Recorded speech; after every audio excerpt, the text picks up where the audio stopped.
All right, welcome everybody. My name is Bryce Lane and I'd like to welcome you to Houseplants 101. We're here live at Logan's Garden Shop and sit back and enjoy the next hour. We'll be talking all about houseplants. I'm not exactly sure how to do this, but I've got all you want to know about houseplants on one 3x5 card. And so if I forget something, I'll be sure to take a look. But anyway, my name is Bryce Lane. I am a faculty emeritus, retired, semi-retired at NC State University. I still teach there and teach at the J.C. Ralston Arboretum, and also spend time here at Logan's Garden Shop working with the staff on various projects. And so tonight, we're doing our first live webinar, and we've got well over 350 people from all over the place. We just saw a welcome from Colorado, so welcome everyone. We're happy to have you here. We're going to talk about all things houseplants. We're going to go for about 1 hour, just so you know what you're up against. I've set my watch for 7:45, so I'll know when I need to start winding down. And then at 8 o'clock, since there are so many people registered, we'll take the first 10 questions and do a Q&A with those 10 questions. But we want to make sure that you get your questions in, because then my associate Kurt's going to go ahead and make copies of that. He's going to send them to me, and I'm going to see to it that I get all those questions answered, and you'll be able to go to the Logan website and see the answers to those questions. So where do we start? Well, we start with the houseplants. Now, I've been teaching horticulture now for almost 40 years, and a big part of what I teach is all about home gardening. I'm a home gardener. I got my start way back at a garden center in Western Massachusetts, the Hadley Garden Center. I was a car loader. I got promoted to fruit tree potter. From there, fruit tree merchandising, then nursery sales. And so I cut my gardening teeth, my horticultural teeth, at that garden center, and that's what stimulated me to pursue a major in horticulture. And so I've been teaching estate horticulture now for quite some time. Houseplants are a big part of what we do. Now, here's just a little bit of historical information before we talk about the specifics of houseplants. When I was working at the Hadley Garden Center, I'm going to date myself now, mid-70s, and in the mid-1970s, houseplants were huge. It was a very big trend in horticulture. And what we know about houseplants is that their popularity is often inversely connected to what's going on in the economy. And so when other areas of horticulture are booming, oftentimes houseplants aren't really that popular. But something has happened in the last 3 to 5 years. Houseplants have become that group of plants that everybody's interested in. In fact, it's interesting. I read an article the other day that said houseplants are probably the best part of horticulture for social media, because people are gathering together on social media and talking about their houseplants. Okay. Add to that a more urban lifestyle where you may be living in an apartment or a high-rise. Houseplants become the only way that you can connect with nature. All right. And then what exacerbated it all? You know, the pandemic. That's why we're here talking to 350 plus people virtually, rather than having a workshop here at Logan's with 35 or 40 people. The pandemic has caused folks to stay home, and as a result of staying home, it's like, I want to green up my landscape. Horticulture and gardening has gone huge, as well as houseplants. So what I want to do tonight is give you a little primer on houseplants. I want to talk about all those necessary things that we need to understand in order to grow houseplants better. Just about 35, 40 minutes ago, a customer was in the greenhouse here at Logan's, and he was talking with one of the sales reps about the plant and the plant he was thinking about buying. He said, this is what he said. He said, I just don't want to kill it. So, you know, when I ask you, if I were to ask you and say, why are you tuning into this? I think the number one answer for most people is, I want to grow houseplants and I don't want to kill them. Maybe you've had some experience where houseplants fail. So I want to give you some basics, right? So here's the plan, right? There are two parts to growing houseplants that are important. Sadly, we tend to focus way more on the second part than we do on the first part. And so I'm going to break it into those two parts. The first part of this evening, we're going to talk about the environment.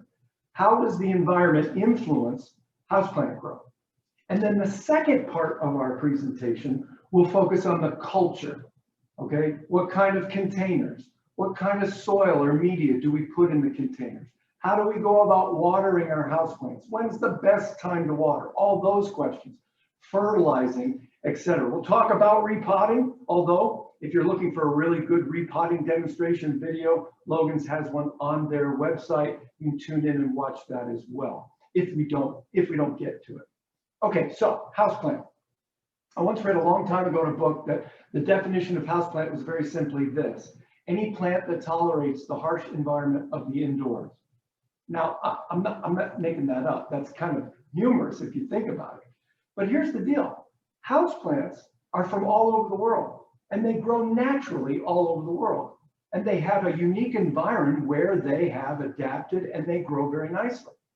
We've just decided to bring them into our places where we live, and then we ask them to perform like they do outdoors in their native land, here indoors. It's too dry, it's often too dark, right? The relative humidity may not be up to snuff. And so houseplants, the plants that we grow are basically those plants that have proven themselves in the harsh environment of the indoors. Like take right now, 1st of March, most indoor home environments, the relative humidity is probably running between 15 and 35%, depending on where in the country you live. That's incredibly low for plants that are used to growing in relative humidity environments that are, I don't know, 50, 60, 70%. And so plants that are worthy of being houseplants are those that can tolerate that. Okay, so let's talk about environment, all right? And the number one reason why houseplants die is because of an improper understanding of light. The houseplant grower or owner doesn't have a good, clear understanding on how light influences plant growth. And by not understanding that, we often place this plant in the wrong location. Now, here's the deal. Our eyes, the human eye, is such an amazing organ that we're able to take just about any light environment and adjust it such that in our brain it looks pretty bright. And so if we use the recommendations for light in plants as, maybe you've read the book, it says curtain filtered, or it says indirect bright. What do those terms mean? How do we interpret that from a quantitative perspective when it comes to placing this plant?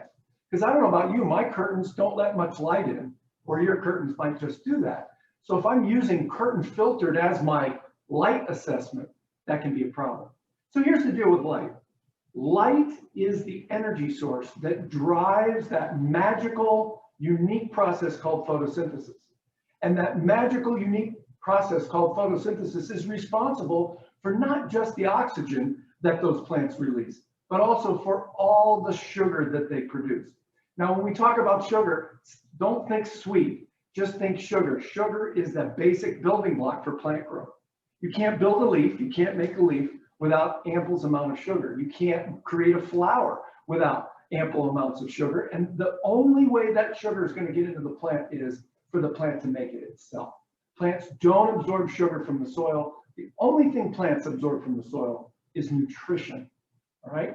Now, listen to this. And this is exciting to me. I hope it is to you too. Right? When we do plant research at NC State University, if we're trying to decide what treatment grows a better plant, all right, the way that we measure plant growth is we take this plant, we pull it out of its pot, we remove all the soil, we take the plant and stick it in an oven, and we dry it for 4 or 5 days so that all the moisture in all the cells of this plant disappear. So the only thing that's left is something called dry weight. And we measure the dry weight to determine which plants grow better, okay? Just like humans, just like many animals, plants are made up of way over 75% water. And so if we get the water out, we can see the stuff that the plant actually made. Does that make sense? Okay, so here's the punchline. How much of this plant right here, if we were to measure the dry weight, how much of this plant comes from photosynthesis and the sun, sugar, versus how much comes from the soil, nutrition? Turns out the number's quite surprising. 96% of all the dry weight of the plant comes from photosynthesis and sunlight, where only 4% comes from nutrition. Now, I don't mean to imply that we shouldn't be fertilizing our plants, but here's the take-home message. Y'all relax when it comes to fertilizer. Don't knee-jerk right to fertilizer when it comes to if my plant's not growing the way I want it to. Does that make sense? Okay. Oftentimes we're growing houseplants and we see some of the bottom leaves starting to fall off, and maybe we're not getting any new growth. All right. We think maybe it's failing. First two things we do. What do? You guessed it. We water it, and then we fertilize it. Okay. But think about it. Only 4% of the substance of this plant comes from the nutrition in the soil or in the medium, the potting soil. Now, that doesn't mean that 4% is not important. Oh my gosh, it's so important. Any of you ever been anemic? Right? We don't need much iron. But boy, I tell you what, when we don't have that little bit that we need, we are sick. We can't function very well. So the nutrition that this plant needs is very important for plant growth. However, if we don't consider the light environment that those plants are in, we are not going to get good houseplant growth. And here's the problem. Houseplants grow indoors. Indoors, the light is compromised. We can't rely on natural sunlight exclusively to grow plants. That makes sense? All right. Now, light comes through windows, and that light energy is going to drive the plant to grow. I'm not saying we have to always use artificial lights. I've grown houseplants for years, and I've never, ever used any artificial lights at all. I'm more interested in matching this plant's light needs with the environments that I have in my home. So light's very important. And so I want to simplify. When you're selecting a house plant for your home, you have two approaches. You come to Logan's, look around, find a house plant that you lust for or you want, buy it, take it home, read about it, and find out the light environment that it requires. Okay? Then try to match that the plant with the light environment that it requires. But maybe you don't have that light requirement. Okay, that light environment. So let me suggest a different way. When it comes to selecting houseplants for your own home interior landscape, start first in your home and evaluate the light environments where you think you want plants to go. Do an assessment. Now there are actually 2 or 3 apps on your phone that will measure light intensity. One is called Corona, Korona. Another one is called Light Meter. They're free apps. You can download them, and they'll give you values of light intensity that you can use. But let's go even simpler. All right. You got 3 categories of plants when it comes to light: high, medium, and low. 3 categories. And most plants fit in those 3 categories. So all we've got to do now is translate our interior environments to low, medium, and high, put a list together, come on into a garden center, and select the medium light plants, the high light plants, and the low light plants, and then place them. You see, that's really good planning, and that's going to equal success from a light perspective. Because what happens is if this plant, listen now, if this plant doesn't have enough light to produce enough sugar to sustain it and grow new leaves, these older leaves down here on the bottom, this is a croton, by the way, these older leaves on the bottom will begin to fade, and they'll fade, 1, because of lack of light, but 2, they'll fade because they're getting old. Because let's face it, leaves get old. Plants are geographic in the way they grow. The oldest leaves are down around the bottom on the inside, youngest leaves are at the top. So we assess growth, we see older leaves starting to fall, all right, but we don't see any new green leaves coming out. It's entirely possible that the light intensity, that's the brightness of the light intensity isn't high enough for this plant to break even, because the sugar it produces, it uses to build things, but it also uses some of that sugar to grow, to burn, all right, to consume energy so it can take up nutrients, so it can grow. So we've got this situation here. So let's take a look at a low light plant. Put this over here. I went through and gathered a bunch of different plants that are characterized by low, medium, and high. So y'all look at this one. This is called prayer plant, genus Maranta. Look at those beautiful leaves. This is found on the forest floor in tropical regions.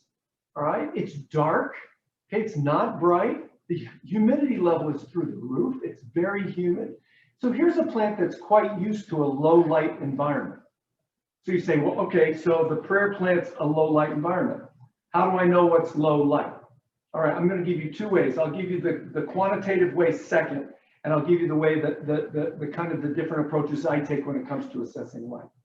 First, okay, the hand method. You say, well, what on earth is the hand method? All right, so if, let's say this were the spot where you wanted to put a plant, windowsill, wherever, you want to put the plant there.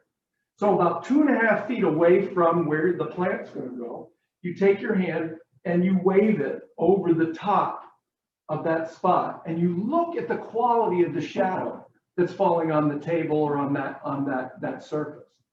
If the shadow is very sharp and there's contrast between the shadow and the surrounding areas, then you might be looking at a high light intensity. If it's not that sharp but it's still defined, that's considered medium. And then low light would be, well, you saw something pass over, but you couldn't really tell whether it was a hand or something. That would be considered low light. It's called the hand method. You know what? It sounds so rudimentary. It sounds so simple, but y'all, it really works. It works very well if you consider that. All right. Now remember, your best light intensities are going to be, okay, late spring, summer, and early fall. And then your light intensities are going to decrease slowly fall into winter. And we'll get back to that for how it translates into how often we fertilize our plants. So we need to be aware of those different things. Now here's the second part to the hand method that I use. I augment it, hand method hybrid, if you will. Okay, I go to the window, if it's a window, and I look to see where the light's coming from. Well, it's coming out the window. The window's facing east, eastern exposure, morning sun. But what if I have a tree? Well, then it's not morning sun, it's filtered sun. All right, but a direct eastern exposure would be considered medium light. A direct western exposure would be considered medium to high light. A northern exposure, that's low light. An eastern exposure with a tree that's shading, that's low light. Say, well, Bryce, what's high light? High light is where the sun directly comes through the window for a good portion of the day. That could be a southern exposure. It could be a little bit of eastern exposure in the morning, and then in the afternoon, a little bit more. But guys, if you use those qualitative approaches, you can come up with a general list of, okay, this is where I want to plant, this is where I want to plant, this is where I want to plant, and then you go and select the plants based on high, medium, and low. I've tried to make it simple because then when you go in and start selecting plants, the internet's great. I can look up Maranta, I can look that up online, I can read all about its native region. I can read about what kind of light it likes, what kind of relative humidity, right? Temperature, all those types of things. Now remember, temperature. When we talk about temperature for houseplants, they have optimal temperature ranges, right? But we humans ignore them. Why? Well, it's kind of unreasonable to think that I'm going to schedule my HVAC, my temperature in my home in the winter or the summer based on what my houseplants need and not based on what my wife needs or what I need relative to that. Thankfully, the temperature parameters that we live in work pretty well when it comes to facilitating that. The last thing has to do with relative humidity. And y'all, that's one of those where oftentimes it's probably a good practice to select plants that are tolerant of a wide relative humidity. Take Maranta, for instance. Even though it comes from a place where the relative humidity is high, over 50%, relative humidity. None of us enjoy living inside with a relative humidity above 50%. And so this plant may be doomed. All right, you say, I know, put it in the bathroom. That's not a bad idea when you're taking a shower. But the relative humidity in your bathroom goes up above 50% while you're showering. And then within 15 to 20 minutes after you finish showering, that relative humidity goes back down to whatever your baseline relative humidity is in your house. Right? So if you really become interested in relative humidity, here's my recommendation. Let's see, where did it go? Oh, there it is. Here's my recommendation. Take a saucer or a tray and put pebbles, small stones and pebbles in that tray. Then add water so that you have a pebble tray with water in and among the pebbles. Then you take your house plant with its saucer, and you place it on top of that pebble tray. As the water evaporates off the stones, the relative humidity around the plant is going to go up. Now that's for hardcore houseplant growers. The pebble tray method works very, very well. You might say, well, you know, am I a hardcore houseplant grower? Yeah, I am. And guess what? I don't use that. I pick plants that I know have a track record for tolerating a wide range of relative humidity. Take prayer plant, for instance. Although it likes a higher relative humidity, it does okay in lower relative humidities. And so I'm okay with selecting the plant. Take the pothos. I've just picked a few low light plants since we're talking about it. This is called golden pothos. It's got a variegated green leaf with yellow. Some have white margins. Guys, if you've never grown a house plant, you want to start with something. This is a little viney plant, but it'll also grow well in a container. Pick a pothos because this thing is tough as nails. Yes, it might like a little bit higher relative humidity, but if you never give it, this plant will do just fine. These are low light plants. And the other one I want to recommend real quick is this one. This is Sansevieria. Anybody that's ever grown houseplants for any length of time has probably had one or more of these. It's called snake plant. And it has these long, slender leaves. Many of the varieties are variegated. You see the yellow stripes. You can't quote me on this, but you can't kill these. All right, you can try. You can't kill them. Low light plants. So the key, I think the biggest problem when it comes to houseplants and light, all right, and relative humidity and temperature, is that we often overplant. And what I mean by that is we're planting medium and high light plants in low light environments. And so plants aren't getting enough sunlight. It doesn't happen often that we take a low light plant, put it in high light, and then it gets a little sunburn. I mean, that can happen. Most of the time though, it's just the opposite. And so if you're not sure, do the hand method, think about your windows and your exposure, and then go from there. Or you can use one of the apps. Now, if you use one of the apps, you need to understand a value. I'm going to tell you about this real quick, and I have to look at my numbers. Okay, so there's a light intensity value that these two apps use. It's called a foot candle. Okay, it's an arbitrary unit of light intensity, how bright it is. All right, and so you can measure your light intensity in a spot with your phone. You just take your phone out, you turn on the app, and you hold it, and you read the number. You do it 3 times during the day, one in the morning, noontime, and in the afternoon. Then you take the average. And that gives you a foot candle value that you can translate into this. Here it comes. Low light plants, range 25 to about 200 foot candle. Okay. Medium light, 200 to 500 foot candles. And then you guessed high, anything above 500 foot candles. But y'all, that's a guide. I would do that. I do that. I also use the hand method. I also think about the windows and the exposure that these plants are getting. Be careful that you don't rely on lamps in the living room to provide all the necessary light for your plants. Last thing about environment before we start talking about culture.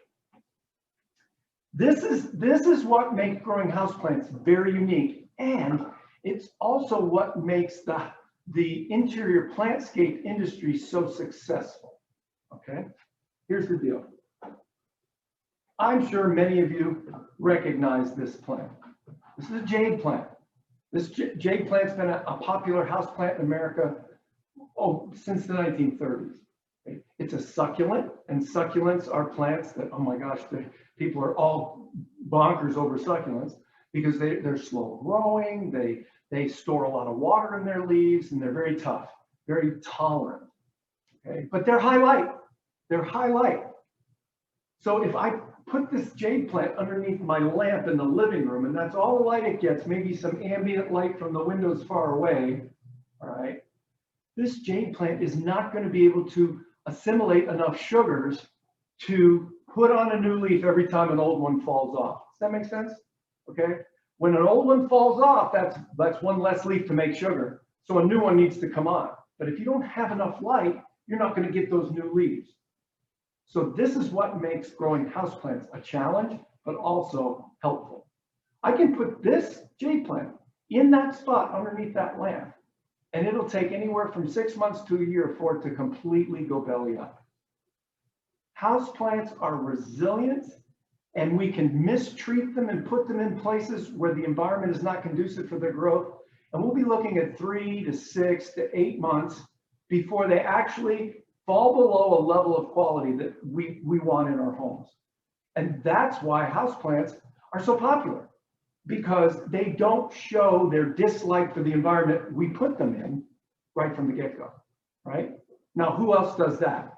My pet doesn't, my children don't, okay? But my houseplant will tolerate being in an impossible situation and never complain until it drops so many leaves that I take it and chuck it. Or if I don't know about plant growth, I'm watering it and fertilizing it, trying to get it to grow. You can't make a plant grow if it's growing in a closet. It doesn't have enough light.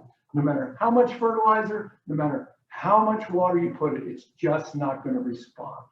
All right. So when those fertilizer companies tell you, if you use this fertilizer, your plants are going to be bigger, they're not lying. What they're not telling you, though, is, by the way, we put these plants in the very best of environmental conditions for their growth. And at that point, the nutrition becomes the most limiting factor. And so by adding nutrition, we can get that growth. So they're not lying, but you need to use fertilizer sparingly and logically. If you understand how light influences plant growth, you'll be doing just fine. So that's light, temperature, relative humidity. Those are the environmental factors. Those are the things we need to evaluate. Somebody out there is probably typing a question in. And what about artificial lights? Artificial lights, light is light. Light energy, plants don't go, well, that's not sunlight, that's coming from a lamp. No, the two things that artificial lights are lacking compared to sunlight is, one, their spectrum. The spectral emission, the light energy that's shining will never match sunlight. Getting pretty close. All right. The second is intensity. All right. So they need the light needs to be bright. So this is a philosophy I want to share with you, and you can go with it from there. What you gain using artificial lights, all right, you lose in flexibility of how you grow that plant in your house, right? Because you have to bring lights in. I'm a minimalist when it comes to a lot of different things. When it comes to indoor gardening, I'm going to take a spot where I want to have a plant, and I'm going to pick a plant that fits that natural light environment that I have. Say, well, what if you don't have it? Then I'm not putting a plant there. Now, if you choose to, you can use LED lights. You can use the CFLs, all right? Avoid the plant grow lights unless you're really serious about that spectral emission, because intensity trumps spectrum, all right? The brighter it is, the better you'll be. And here's the last thing about light. The closer this plant is to the source, the brighter light it will be exposed to. Right? So if this is the windowsill and this is a table, and I put the plant here and I assess the light as being very bright because it's facing southeast, all right, know that the difference in intensity from here to this spot on the windowsill is marked enough to either successfully grow this plant or not successfully grow it there. So when you start managing light, you need to be thinking about proximity to the source. Just something to remember. All right, that's more about light, temperature, relative humidity than we probably had time for. Second part, and this is the part that as gardeners, we love to talk about. And we love to ask people about, because it's the cool stuff of gardening. It's the doing, right? Well, if we've evaluated the environment, we've picked the right plant for the environment. And oh my gosh, we can have a whole lot of fun with the culture, okay? Horticulture. Hortus comes from Latin meaning garden or plant. Culture from the Latin culturare, which means to take care of, right? Take care of. Isn't that why we're growing houseplants? We're growing them to decorate. We're growing them to purify the air. What else are we doing? We're growing them because it's psychologically, emotionally beneficial to us. We're nurturing something. We don't have to feed it like you do a pet. Okay? I'm not anti-pet, all right? But there's something about growing a houseplant that is very rewarding, and it connects us with the outside. Now, I know a lot of you that are watching tonight are living in a high-rise. Maybe you don't even have any soil to grow a plant in, and you're really all about houseplants. And so what you need to do is apply those very things about the environment to that space where you live. And you say, well, I do have a balcony. Well, before we finish tonight, I will talk a little bit about how we prepare these guys for summer camp, how we prepare them to take them outside, and how we can do that without damaging their tissue, because we're changing the environment. Huge, big time when it comes to light intensity, temperature, rainfall, all that kind of stuff. All right, culture. We're going to build a house plant. We're going to start with container. All right, houseplant containers. Now, y'all, this might seem boring. You're saying, show me another houseplant. I'll show you some in a minute. But if you don't get the container and the media, the soil that's in the container, if you don't get that right, you're going to be struggling, even if the environment's good. So let's talk containers. All right, I don't care. The research doesn't really indicate whether ceramic, decorative or otherwise, or plastic, decorative or otherwise, grows a better plant. Okay, so you can decide what you want. I love clay pots. I love good old-fashioned Italian German clay pots. They're fantastic. They're heavy. I love their color. Oh, check this out. They've got a lot of new colors. I was looking through Logan's. They got a number of different traditional clay pots, but in different colors. Even white. I would never do white, but this one's kind of a mottled gray. I love these. They're earthy, right? Not a problem. People say, oh, we'll do clay because if you tend to overwater, clay's porous and they'll dry out faster. And then people say, well, if you tend to underwater, then use a plastic pot because it retains the moisture. So here's my response to that. Why don't you water correctly? Then you don't have to worry about what substance the container is. Just water correctly. We're going to talk about watering correctly. All right. Bottom line, I don't care what the container you buy is made of, wood, whatever, but it must have a drainage hole or drainage holes. Must have drainage. There has to be a place for excess water to get out, because if it doesn't, it's going to back up. And the minute it starts backing up, you've got issues. Okay, please. Now, I know somebody out there is going, well, my grandmother grew all her houseplants in pots that don't have drainage holes. And I say, congratulations. That can be done, but it takes very, very careful attention, and only grandmothers can do that. I've not been able to even successfully do that. There needs to be a place for excess water to drain out of that soil column. So let's do a few vocabulary words. Soil column. That would be what is created by this container. That makes sense? All right.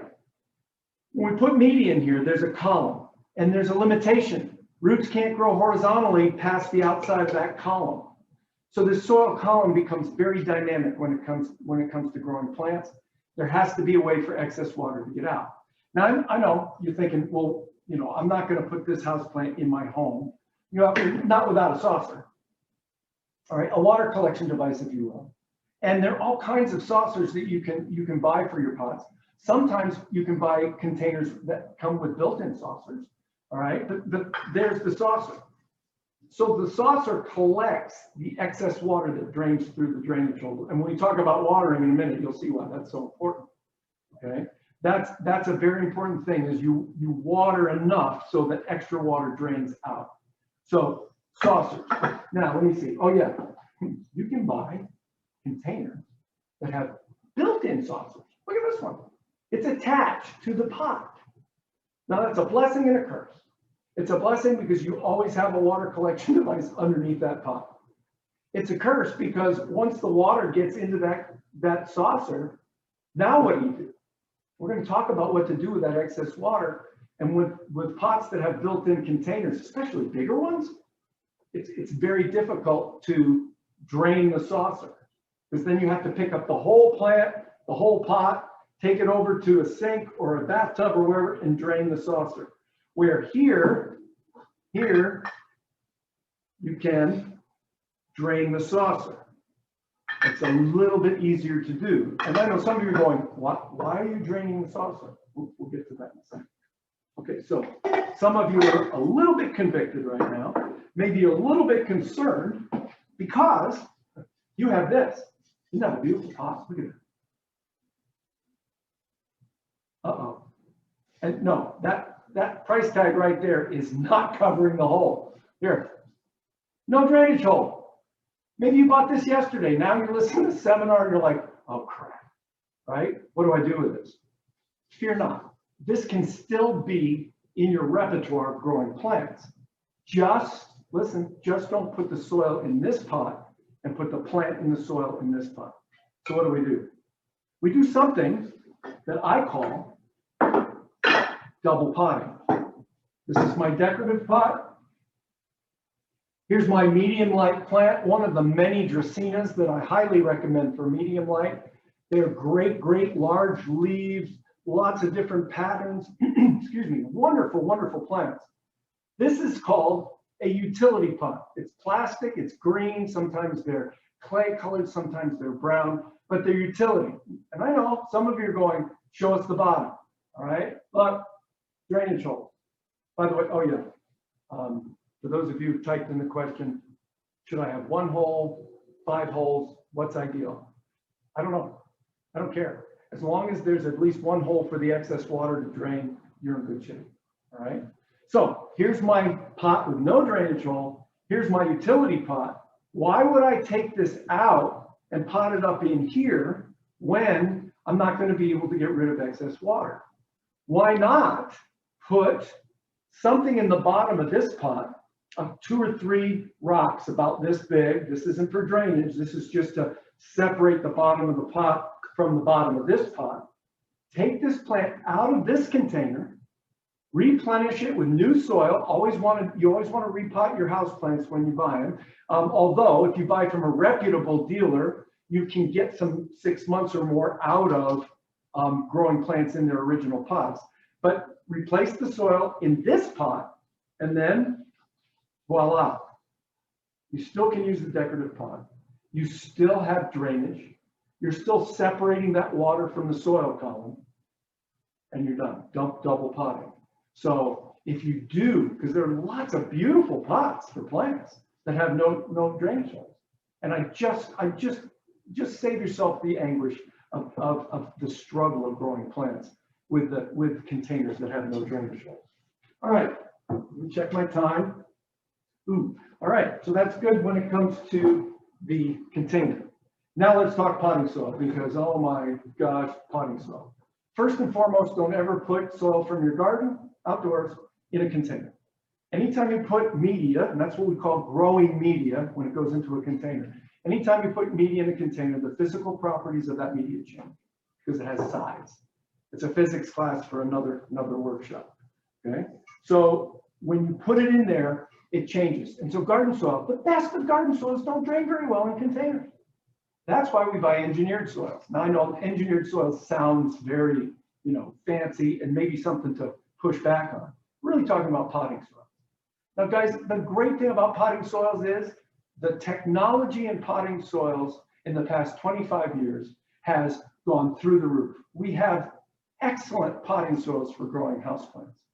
I'm going to show you a couple brands. These are brands that I use. They're not paying me to promote them. Here's the bottom line on potting soils. Bottom line on potting soils is if they're pasteurized, in a bag, sealed, and it says potting soil, it's pretty good. It's pretty good stuff. All right. Then it's a matter of just finding what you prefer. So take a look. I'm going to show you some potting soil. All right. Where is it? Ah, there it is. So, Scott's company makes a lot of garden products, and Miracle Grow also produces, Miracle Grow is part of Scott's, and potting soil. Miracle Grow potting soil is, this is a standard yellow bag. So what's in potting soil? This is really important for you to be aware of. I'm gonna pour some in, and then I'm just gonna hold it so you can see it. I'm gonna talk to you about it, and hopefully, Kurt, is that working all right? Mm-hmm. Okay, so potting soils are predominantly made of organic materials. And the primary material that goes into a potting soil is peat moss. A sphagnum peat moss has been ground up, holds many times its weight in water, drains. It's a great potting medium, but that's not the only thing. Okay, there are bark fines. These are pine bark pieces, very finely ground, incorporated. A number of different organic materials, many composted materials are included in potting soils. And then you see, I don't know if you can see it, but there are these little white flecks in there. Okay, that comes from a volcanic rock. So it's all natural, all right? It's not styrofoam. That's called perlite. Perlite is derived from volcanic rock, and then it's put in an oven, thousands of degrees, pops like popcorn. Where's my perlite? Oh, here it is. Let me show it to you, because I like to have a bag of perlite available at all times, because it's what improves drainage. Take a look. All right, see those little, they look like little pieces of leftover popcorn at the bottom of the bowl when you finish eating, okay? Volcanic rock, they create airspace. They create pore space. Y'all, here's something very important to consider.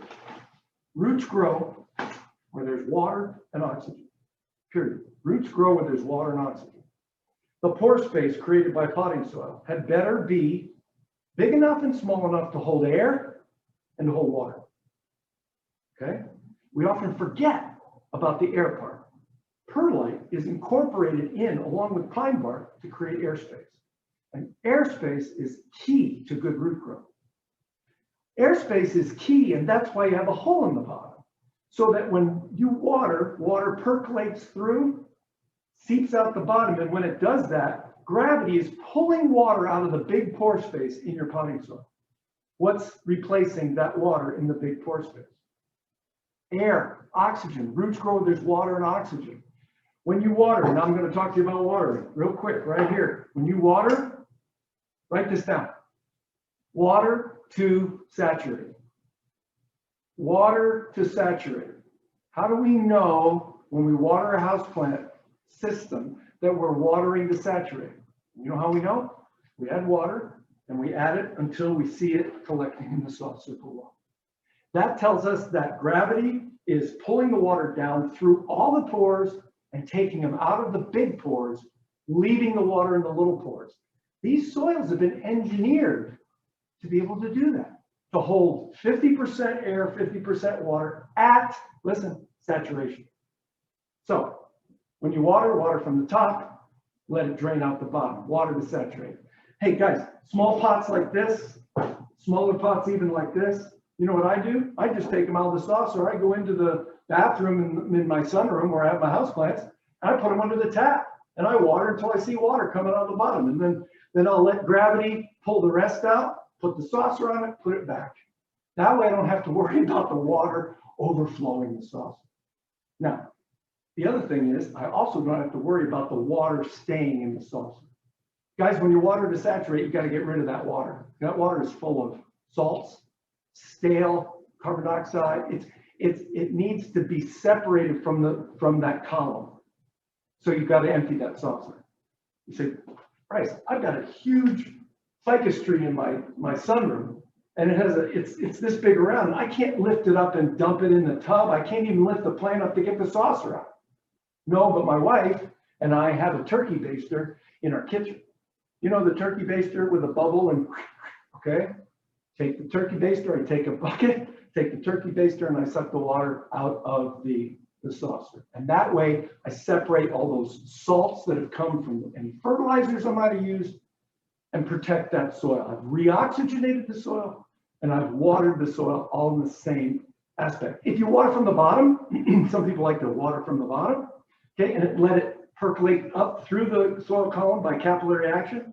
Okay, that works very well, but guess what? It doesn't displace the stale air, the carbon dioxide rich air in the big pores. Doesn't push them out. That only happens when you water from the top.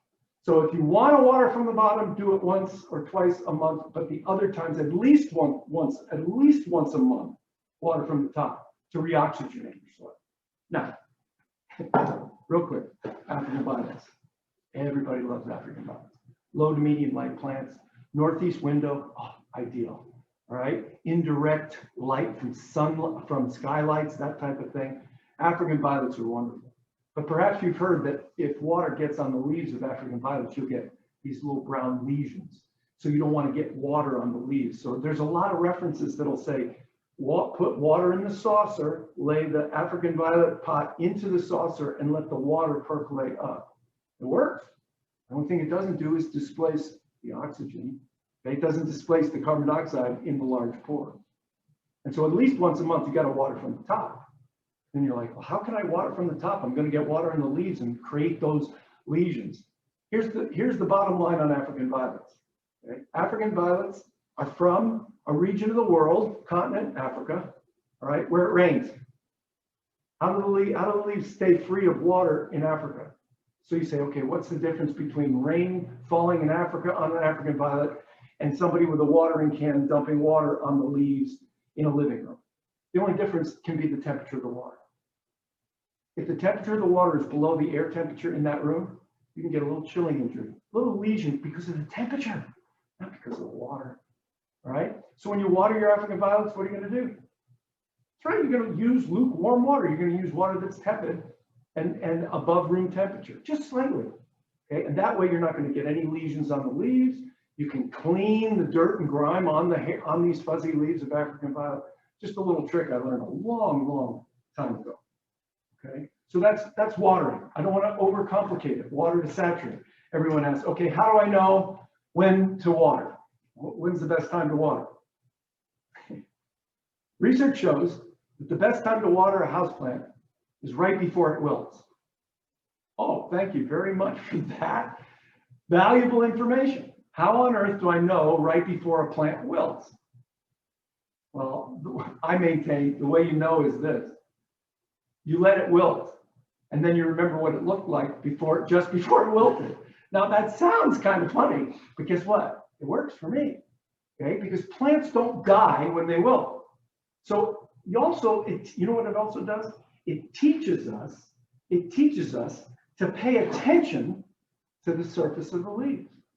Do you know the water in the soil, in the potting soil, the amount of moisture in that potting soil is going to influence the shine, the feel, not just whether it wilts or not.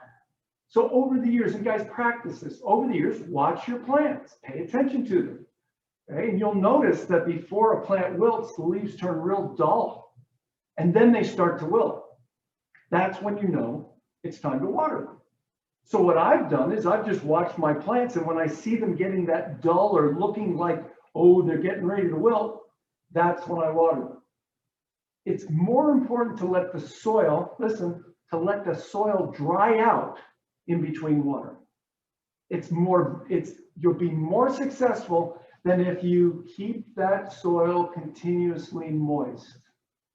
Roots actually like to dry out a little bit and then be hydrated. So the best recommendation is let the soil dry out before you water. Water them just before they wilt. If you're not sure, take your finger, stick it in there and say, how moist is that? That takes a little bit of practice too. All right. If I feel any moisture at all, I'm waiting. If I think this plant needs to be watered, I'll wait 2 days. This is an open heart surgery. These plants are going to make it. All right. And there are a lot of plants that will come back very quickly from wilting. I didn't bring one in here. Couldn't find it. It was peace lily, white sails, these beautiful white spats and big dark green leaves. They love low light. There's a plant that will wilt completely down. And if you rehydrate it, it bounces right back. It takes about a day to bounce back. So we need to develop a little bit of an understanding of what plants will handle moisture stress better than others. Okay, so watering, let's not overwater. Here's the last thing I want to say about water. Okay. When plants are growing a lot, they need more water. When plants aren't growing much, they don't need so much water. So why would you water every 3 days for 365 days a year? Why would you do that? When I just told you earlier tonight that come October, the light intensities are going down almost as much as 30% in that one spot. And they aren't going to start increasing again until March.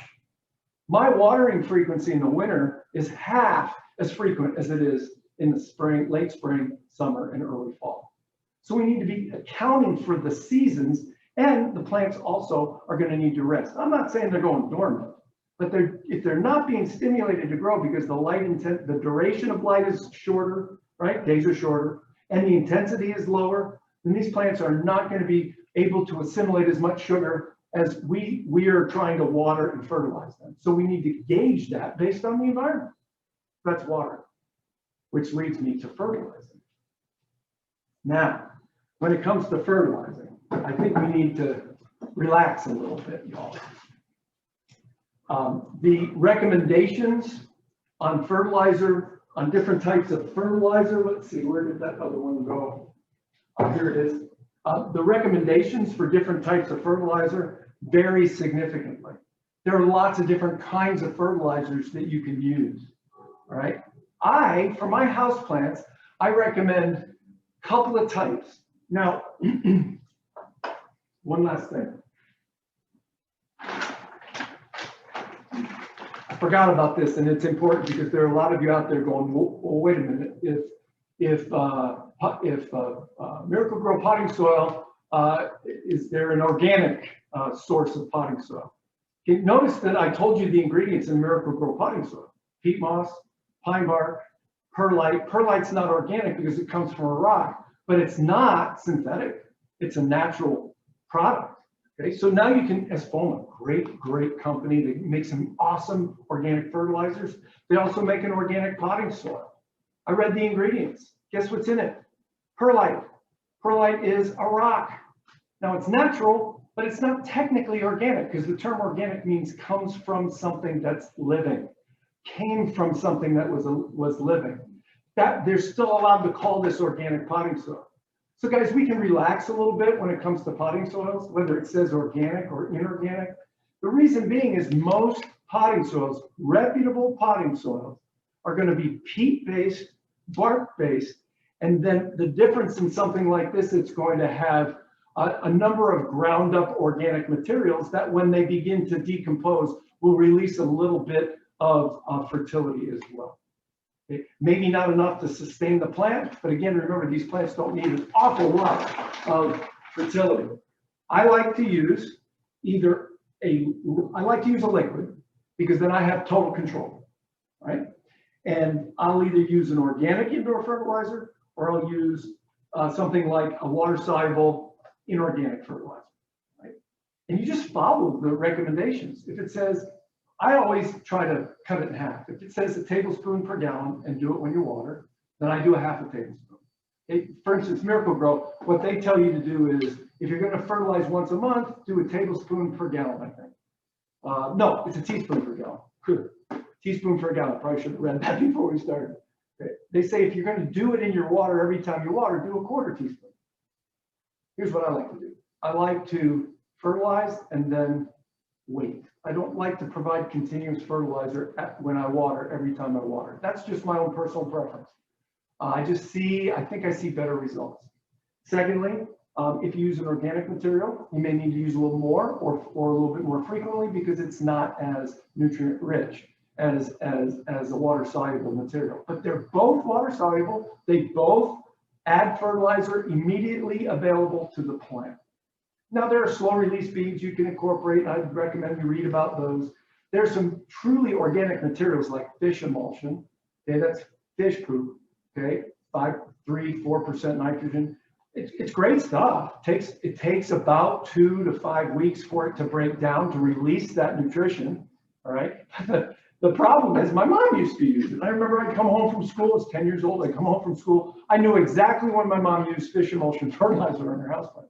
The whole house stunk. So there, you pay with that. I tried to get my mom to fertilize her houseplants in the spring and summer outdoors so that we wouldn't have to smell that fertilizer in the house. Good material. Okay. Most importantly, though, is not which one's the best. It's how much of it you use. Remember, you've got a limited area here. 4% of the dry weight is nutrition. I recommend fertilizing once a month, every 2 months, starting March, April. Okay. In the summer, if you put your houseplants outside, you're going to fertilize more frequently, maybe every 2 or 3 weeks.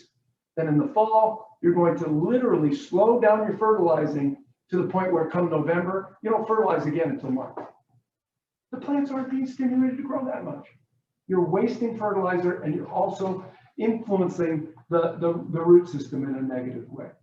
So that's really all I want to say about fertilizer. We don't have a lot of time to go into fertilizer. I got 5 minutes. I want to recommend a few things. Let's see, I talked about low light plants.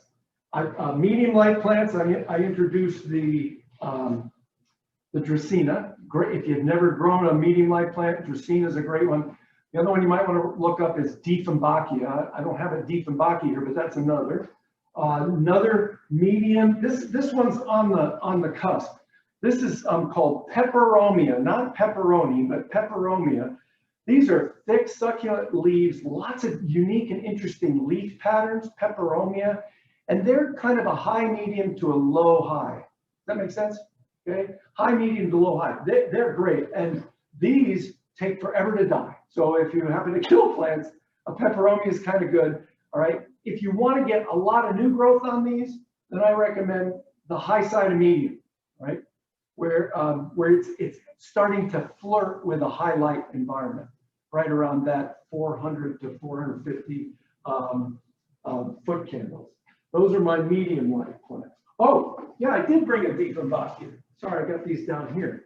Dieffenbachia, big, huge leaves, lots of wonderful patterns, great medium light plant. They'll grow nice and large if you've got some large medium light spaces in your home. And I'd be remiss if I did not at least mention the mother of all houseplants, and that's the ficus, the weeping fig. Ficus benjamina weeping fig is, you'll see them in the malls, you'll see them in the airports. They're trees. They're subtropical to tropical trees, but we grow them as houseplants. They have beautiful shiny leaves, the arching branches, often multi-stemmed. I love this one. Look at it. The quality of this plant is just super. The grower that grew it, Logan's buys high quality houseplants, and I've never been disappointed. But ficus is again on the edge. It's a high, medium, low, high. I have one in my sunroom. My sunroom faces north. And you're saying, Bryce, that's low light. But it grows under a skylight. And that skylight increases the light intensity. So I'm getting, a high level of medium, low, high. Okay. So those are some good recommendations for medium light plants. Last one, high light plants. This is called croton, and croton is multicolored leaves. And guys, anytime you have plants that have multicolored leaves, they're going to require higher light intensity. Croton's a great foliage plant for decorating in the home. And of course, I'd be remiss if I didn't talk about the jade. What I love about the jade, man, I got all excited because these must have just come in. These are huge jade plants. I've double potted it. This is, see if I can get it out without destroying it there. See, and in this case, if I bought this, I would put it in this pot. Ooh, look, see the drainage hole? And so, because that's what it looks like. Isn't that awesome? Jade plant, give it as much light as you can. All right, very, very important. Highlight plant. It's going to really, really thrive in a highlight environment. Put it in a medium, it'll take a year or two for it to reseed. And the last plant, highlight plant, is something, it's kind of a viney plant called Hoya, H-O-Y-A.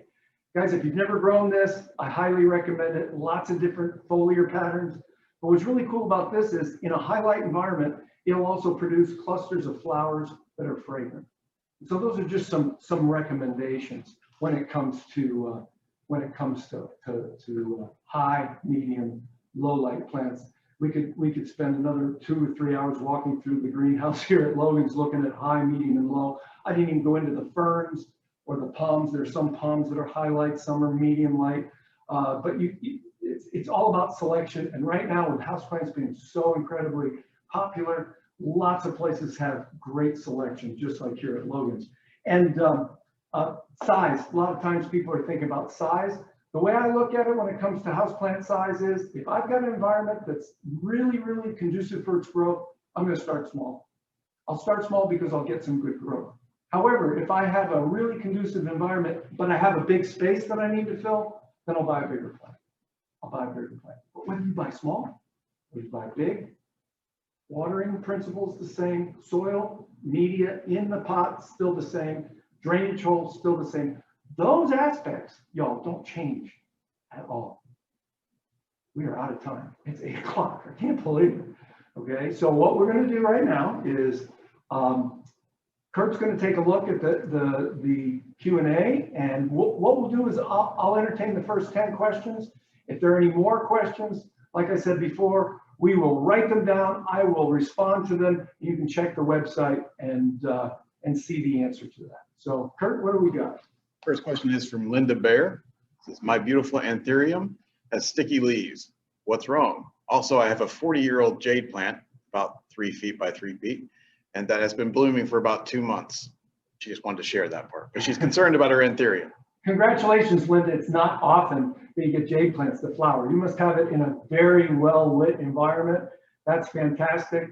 The anthurium with the sticky stuff. Okay, so you may need to, we didn't really have a chance to talk about pests, but you may need to take a real close look at that plant. Undersides of the leaves, look at the petiole of the leaf stem and the stems. There are a couple of different insect pests that can leave a sticky residue. Aphids are one. Aphids leave it's called honeydew. That gives you a little feel for how the material feels. In fact, I'm told if you taste it, it's sweet. Of course, it's aphid poop. That's what it is. But that because aphids will suck the juice out of the leaves and leave that residue. There are also some scale insects, and a scale insect is a little tiny crawling insect that builds a protective coating over it, so it looks like a scale, and it also leaves that kind of sticky exudate that's kind of sticky and sweet, and that's usually indicative of that situation. Now, Linda, I suspect you're probably saying, what do I do about it? First thing I do is take my anthurium, I bring it into the bathtub with me, and I would take a shower with it and wash it off with soap and water. Your houseplants need to be cleaned about once a month. With all the dust in our homes, and our homes can be very dusty, it's really important to clean those houseplants. 2 ways you can do it. You can take a damp cloth and wipe down every leaf, and wipe down the top of the leaf and the bottom of the leaf. I think you can see, like when I showed you that ficus, how that would take hours. Or you can take that very plant, put it in the tub, turn the shower on, and you can shower, you can wash it off. No soap, no water, just with lukewarm water, shower it off. That's often a good way to minimize or manage certain insect pests. So that may be the first thing I'd try. Inspect first, then wash second, and then go from there. You can get a very safe pesticide called insecticidal soap. It's totally harmless to humans, but it will help to manage those insect pests as well. Right. Next question is from Shane Smith. It said, if you're mixing your own soil and perlite, what is a good ratio? Shane, great question. I had it and I forgot to tell it. Okay, so here's what I do. I use commercially available potting soils, and I will often add perlite in order to improve drainage. So what do I add? I'll use 3 parts potting soil to 1 part perlite, by volume, not by weight. Okay, 3 parts potting soil to 1 part perlite. Now, some of you may be thinking that that's going to ultimately result in a soil column that drains way too fast or way too much, and that may cause increase in watering frequency. So here's my response to that. Why do you grow houseplants if you're not going to play with them? And I don't want to sound flippant, but my point is, I like the more control as a gardener, the more control you have over the cultural practices, the more successful that plant's you'll be growing that plant. If I have to water one more time per a unit of time in order to have more control over the oxygenation of that soil when I water, that's what I choose to do. All right. Now you might go 4 to 1, 4 parts potting soil, 1 part perlite. That's gonna be a good thing. But here's the other thing. The companies that are making potting soils, Espoma, Scott's, Miracle Grow, all these different companies are doing an incredible job improving the porosity of potting soils. And so it's not as crucial anymore. I don't often do that as much. I tend to like, and it's just kind of like if you're a photographer, you like a photo that's a little bit underexposed versus overexposed. I just tend to like soils that drain really well, that I control the water a little bit more. So that would be the answer to that. Okay, the next question is from Anuta. It says, how about self-watering pots? Are they okay to use? Okay, so the more control you have over the culture, the more successful you will be.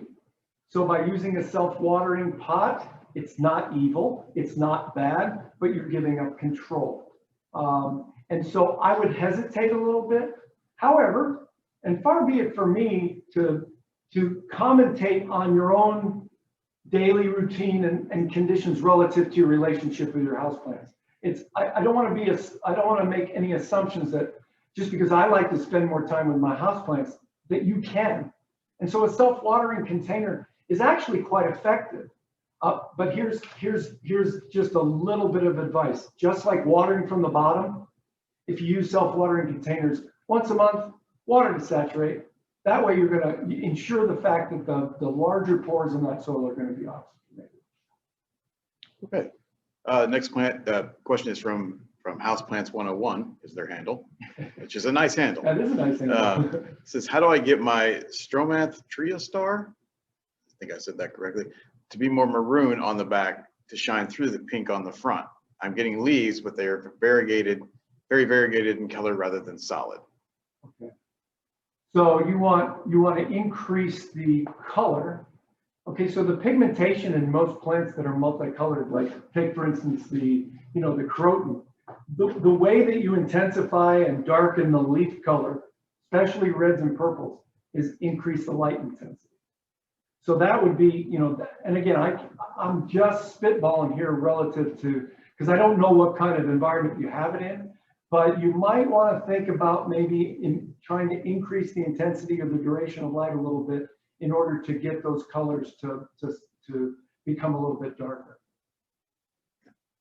Next question is from Yiping Wang.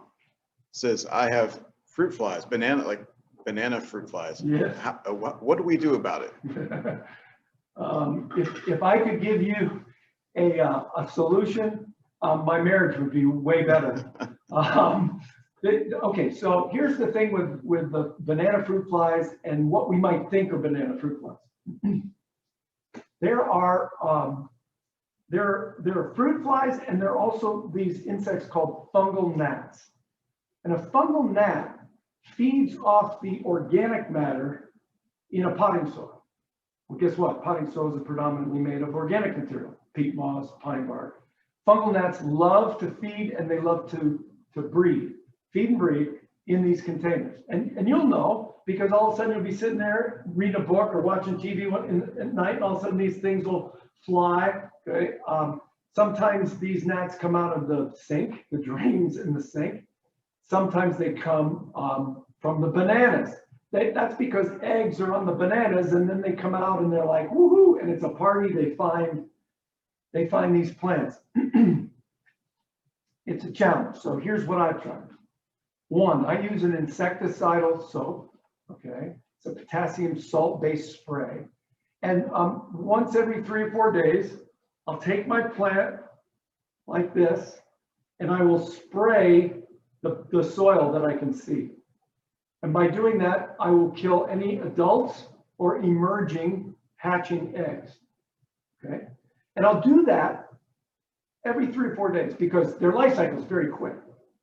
I'll also treat my sinks and my sink drains and my tub drains, because these gnats are just looking for rotting material. And guess what's in our sink drains, right? So they'll go down there. And so you'll think you got them all taken care of with your plant, and they're still flitting around. And so I've done vinegar, I've done bleach, I've cleaned those. If you can clean the drains so that they're free of that organic material, that will help as well. The only other thing we've tried is a little bowl with vinegar and Dawn liquid, any kind of dishwashing soap. Mix it together, put plastic wrap over the top and poke holes. Don't ask me, but these gnats seem to be attracted to that. They'll climb through the hole, and then they'll die in that liquid. That's worked pretty effectively as well.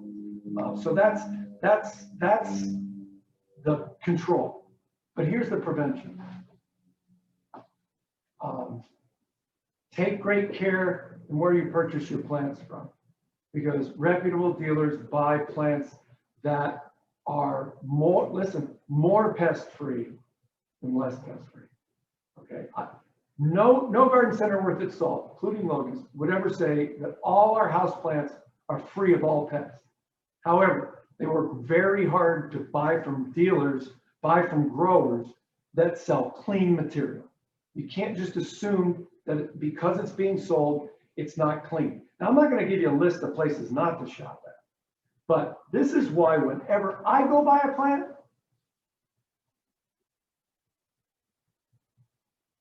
I'm inspecting it. I'm taking 5 minutes to look at the leaves, the underside of the leaves, the stem. I'm looking in at the potting soil because I'm doing an inspection, and to inspect it is going to keep it from infecting other plants in my home. So that's just a philosophy that I try to practice. Okay. Next question is from Laura Kent. It says, why do you need to repot after you buy a house plant? Is it never okay to just leave them in the pot they came in? Okay, so that's a great question. Personal preference. I'm not basing this on any research. My personal preference is I want to know what those roots are growing in, right? So I repot, replenish the soil because I don't have any idea how long this plant was growing in this container. I can get an idea by pulling it out and looking at it, see the roots around the base.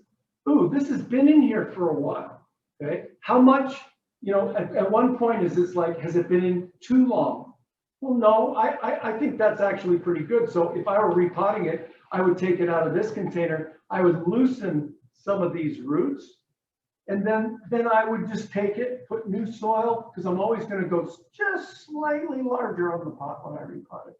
And then I'll place it in here. Okay, so I don't often take this and completely and totally remove all this soil. All right, so it's just getting used to what the root ball looks like. And that often involves being brave enough to kind of gently pull it out and take a look at the root system. So no, I think as a rule, if your plants are failing, it's not because you took them and just started growing them without repotting. Next question is from Chris Dam. Any tips for deciphering between wilty because it's thirsty versus wilty because it's overwatered? Oh, what a great question. I've not figured out a way to tell except one: touch the soil. No doubt,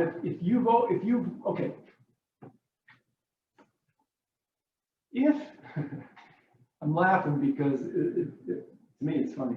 All right, water to saturate. Let the soil dry out between water. Water to saturate. That means you're going to water until water runs out the bottom. Okay, going to get rid of all that water in the saucer. Now this is saturated and also oxygenated.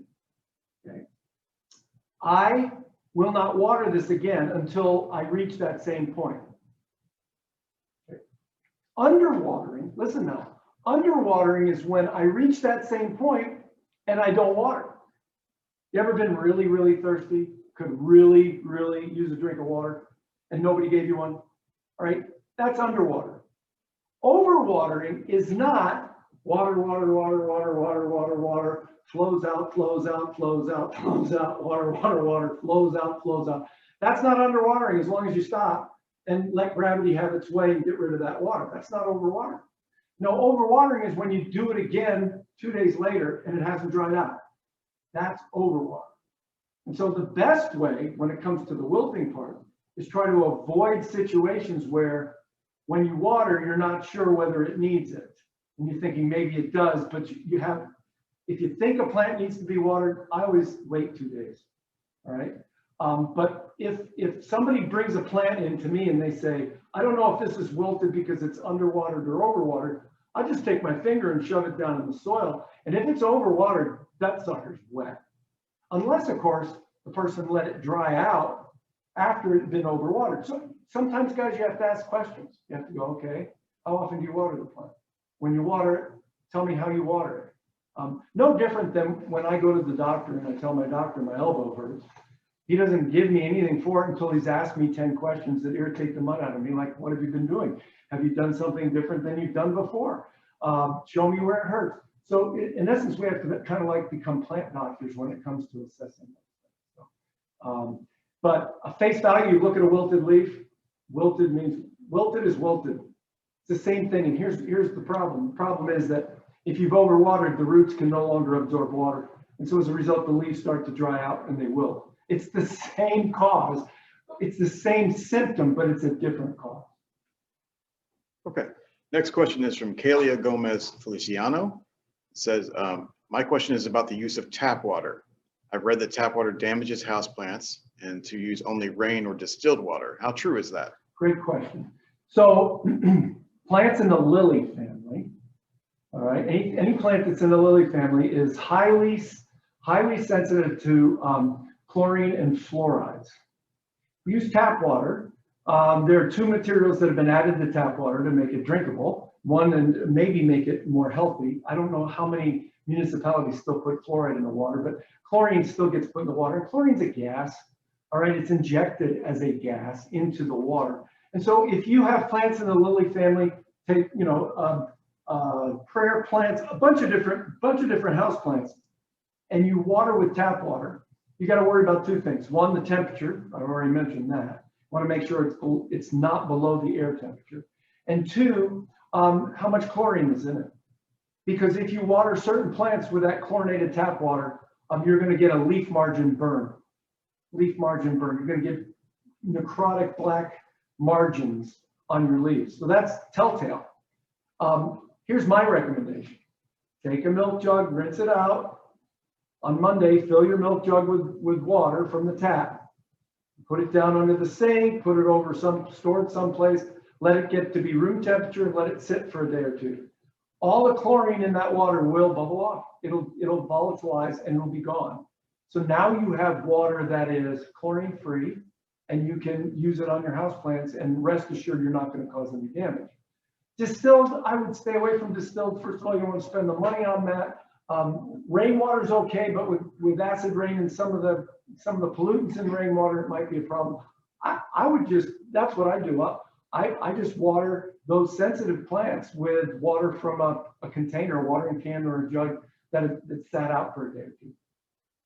All right. This is another question that came from the chat. It says, from Natalie Green, it says, I have a coffee tree that is about 7 feet tall. It's shade grown in low light. Any recommendations? So Natalie, I think that you've got one of those situations where it's tall. I'm guessing here. It's tall because you said it was low light. It's tall, it's leggy. If you were to try to prune it back to get it to bush out, it might struggle because it's in a low light environment. You're not going to have enough sugar to push that out.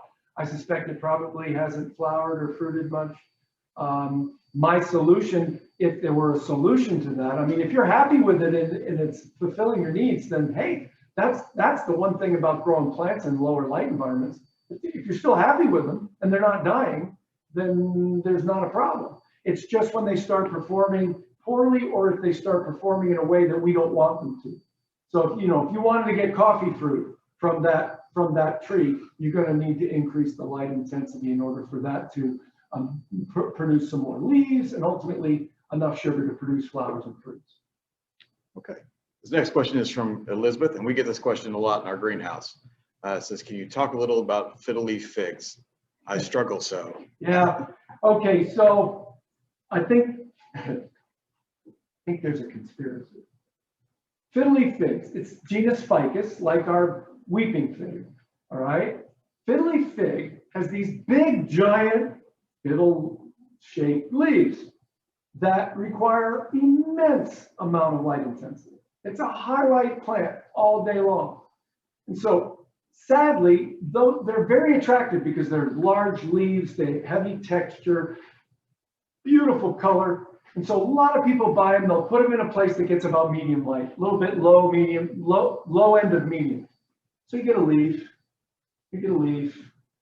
and you just get one stem. It'll keep going up, it'll keep going up, you get a leaf, get a leaf, get a leaf. So after about 10 years, what do you have? You have a fiddle leaf fig that's one stem, goes all the way to the ceiling, 2 leaves at the top, few leaves below, no branching, and not a lot of leaves. And that is nothing more than evidence that it's been in an environment that doesn't have enough, the light duration is it's not getting enough direct sunlight, and it's also the intensity is not high enough. So here's the injustice, you fiddle leaf fig growers out there. Interior plantscape companies use fiddle leaf figs in interior plantscapes. We home gardeners see them and we think, oh, well, if they're in the mall, they're certainly going to grow in my house. Here's what we don't see.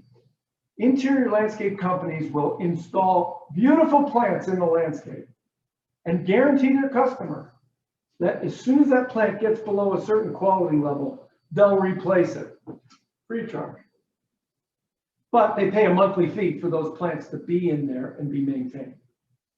So to me, it's not 100% horticulture. It's like 60% horticulture, 40% decoration. Customers are paying for that switch out, right? So that's where I think sometimes we see plants in public places and we go, oh, that's a house plant, I'm going to get one of those. And yet it's not in an environment that is conducive for its long-term growth. It's just going to get replaced with another one when the quality level gets below whatever level they've set. That's a little bit different than you and me growing a ficus, a fiddle leaf fig in our living room or in our sunroom or somewhere where it may not be able to get that level of light. Now, what I do know is that those are the types of plants you might consider bringing outside for the summer. And when you bring them outside for the summer, 2 things to remember. I want to make sure I get this in. One, when you bring them outside for the summer, take them and put them in the shadiest location you have in your yard, outdoors. Okay? And then, at the end of every week for the next 3 weeks, slowly increase the light intensity. That fiddle leaf fig will end up being able to be growing in almost full sun. But when you take it from indoors out, its leaves are not prepared for that. Just like when you go to the beach, when I go to the beach, first day I'm there, I'm not taking my shirt off because my skin's not ready for that kind of exposure and I will fry, even with sunscreen. Same kind of thing. It's a gradual increase in light intensity when we take our house plants outside. Low light plants, put them in the shade, leave them in the shade. Medium light plants, take them out a little bit to a little bit sunnier spot. Not full sun by any stretch. And then the jade plant, I take my jade plant, takes 3 weeks. The jade plant goes from being under a tree to being out in a sunny area where it gets 5 or 6 hours of sunlight. Okay, so that's what's going to happen. Now, the other thing you might need to do is prune that fiddle leaf fig to get it to branch, if that's what you're trying to get. But just remember, when you bring it back inside, okay, bring it in before it freezes. And when you bring it back inside, be ready for it to just sit there and look at you because now you've just taken it and put it back in that low light environment. Next question is from Rochelle. It says, what about using coffee grounds, eggshells, and banana peels to fertilize? Okay, those materials are great materials for composting. And compost is a wonderful thing for improving soil. The amount of nutrition you get from those composted materials, raw nutrition, is incredibly low. What you gain more from using those composted materials when you use them in a container is you get good soil structure. Now, I'm going to share with you my opinion. Compost those materials, put them outside. Compost them outside. Don't try to incorporate them into your houseplants. The way that houseplant soil has been produced and engineered, it's like a perfect system for good growth in plants because the physical properties of any soil change the minute you put that soil in a column. And I really hesitate from using any kinds of other materials incorporated because, guys, these potting soils have been, it's a recipe, they put it together, Okay, it's been pasteurized. Pasteurized. And that means that weed seeds and anything, any critters, they're not there. It's been pasteurized. And so when we put it in here, it's quote unquote pure, if you will. Very good for plant growth. I don't really see a huge benefit personally of taking coffee grounds, banana peels, eggshells, grinding them up and top dressing in a plant. I think I would much rather have you spend more time putting this plant in the more ideal environment and then using a prepared fertilizer material, organic, be it organic or otherwise, and just logistically providing the nutrition needed. All right, this will be our last question, but I wanted to let you guys know because some people have asked in the chat as well as in the Q&A as to whether or not this presentation will be on the Logan's website. It will be, probably sometime tomorrow afternoon after we do a little editing here and there.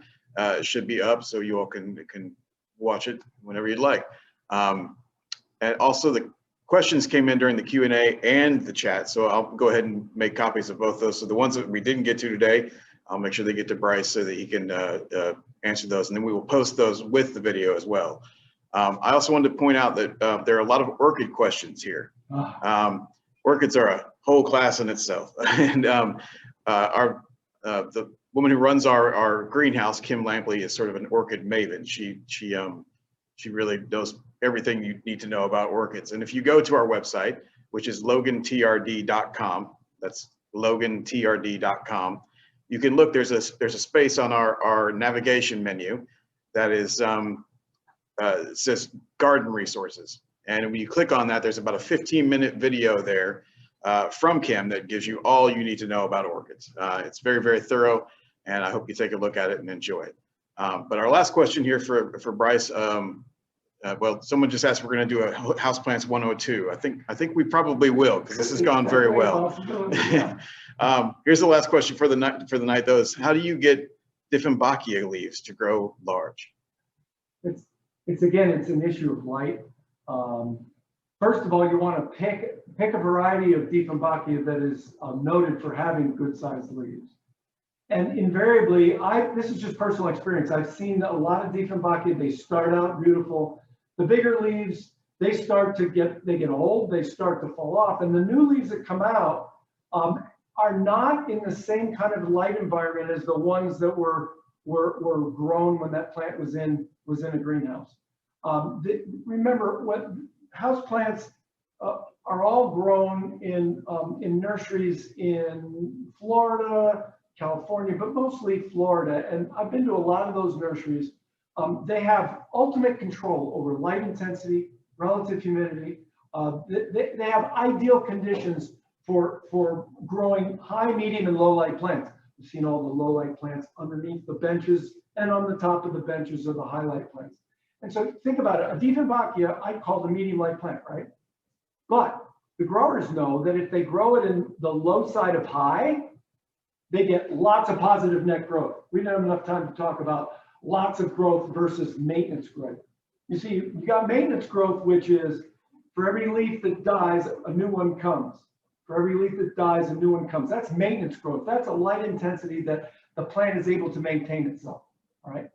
If you put it in a light intensity where it's even more, where you get 2 leaves every time one dies, those leaves are actually going to be bigger because your light intensity is greater, right? So it's not uncommon for us to have leaf size go down from the nursery, from the plants we buy from the garden centers that were grown in nurseries where the conditions were ideal. We're talking about luxury growth conditions.